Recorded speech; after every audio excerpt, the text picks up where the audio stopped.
ನಮಸ್ಕಾರ ಸ್ನೇಹಿತರೆ. ಶ್ರೀಕೃಷ್ಣ ವಿಷ್ಣುವಿನ 8ನೇ ಅವತಾರ ಅನ್ನೋದು ನಮಗೆಲ್ಲ ಗೊತ್ತೇ ಇದೆ. ಆತ ಬೆಣ್ಣೆ ಕಳ್ಳ, ಹರಸುವ ದೇವರು, ಪ್ರೀತಿಸುವ ಗೆಳೆಯ, ಪ್ರೇಮಿಗಳ ಪಾಲಿನ ಆದರ್ಶ, ದಾರಿ ತೋರಿಸುವ ಗುರು, ಉತ್ತಮ ರಾಜಕಾರಣಿ. ಹೀಗೆ ಶ್ರೀಕೃಷ್ಣನ ಮನಸೆಳೆಯುವ ವ್ಯಕ್ತಿತ್ವ ಎಲ್ಲರಿಗೂ ಇಷ್ಟ. ಎಲ್ಲರ ಆರಾಧ್ಯ ಮೂರ್ತಿ ಮುರಳೀಧರನಿಗೆ ಮುರಾರಿ ಅನ್ನೋ ಹೆಸರು ಬಂದದ್ದು ಹೇಗೆ ಅಂತ ಹೇಳುತ್ತೀನಿ ಕೇಳಿ.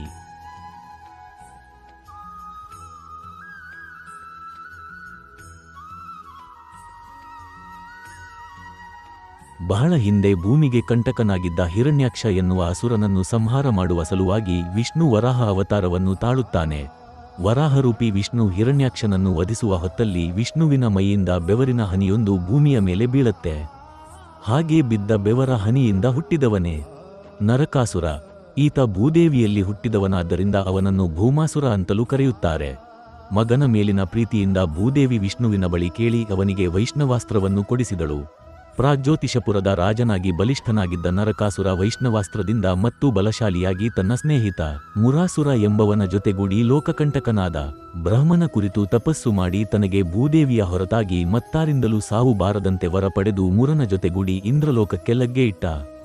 ಇವರು ಶ್ವೇತಛತ್ರವನ್ನು, ಸ್ವರ್ಗಲೋಕದ ಮಣಿಪರ್ವತವನ್ನು, ಇಂದ್ರನ ತಾಯಿ ಅದಿತಿಯ ಕರ್ಣಕುಂಡಲಗಳನ್ನು ಅಪಹರಿಸಿದರು. ಇವರಿಬ್ಬರ ಉಪಟಳ ತಡೆಯಲಾರದ ಇಂದ್ರ ವಿಷ್ಣುವಿನ ಅವತಾರವಾಗಿದ್ದ ಕೃಷ್ಣನ ಬಳಿ ಸಹಾಯಕ್ಕಾಗಿ ವಿನಂತಿಸಿದ. ಇಂದ್ರನಿಗೆ ಅಭಯವಿತ್ತ ಕೃಷ್ಣ ಬಹಳ ದಿನಗಳಿಂದ ತನ್ನೊಡನೆ ಯುದ್ಧಭೂಮಿಗೆ ಬರಲು ಹವಣಿಸುತ್ತಿದ್ದ ಸತ್ಯಭಾಮಿಯ ಜೊತೆಗೂಡಿ ಗರುಡಾರೂಢನಾಗಿ ಪ್ರಾಗ್ಜ್ಯೋತಿಷಪುರದ ಕಡೆ ನಡೆದ. ಎಂದೂ ಯುದ್ಧಭೂಮಿಗೆ ಕರೆದೊಯ್ಯದ ಕೃಷ್ಣ ಇಂದೇಕೆ ನನ್ನನ್ನು ತನ್ನ ಜೊತೆ ಕರೆದೊಯ್ಯುತ್ತಿದ್ದಾನೆ ಎಂಬುದು ತಿಳಿಯದಿದ್ದರೂ ಉತ್ಸಾಹದಿಂದಲೇ ಕೃಷ್ಣನಿಗೆ ಜೊತೆಯಾಗಿದ್ದಳು ಭಾಮೆ. ಮುರನ, ನೀರು, ಬೆಂಕಿ, ಶಸ್ತ್ರಗಳ ಕೋಟೆಯನ್ನು ಭೇದಿಸಿದ ಕೃಷ್ಣ ತನ್ನ ಮುದ್ದಿನ ಹೆಂಡತಿಯೊಡನೆ ನರಕಾಸುರನ ರಾಜ್ಯಕ್ಕೆ ಕಾಲಿಟ್ಟ.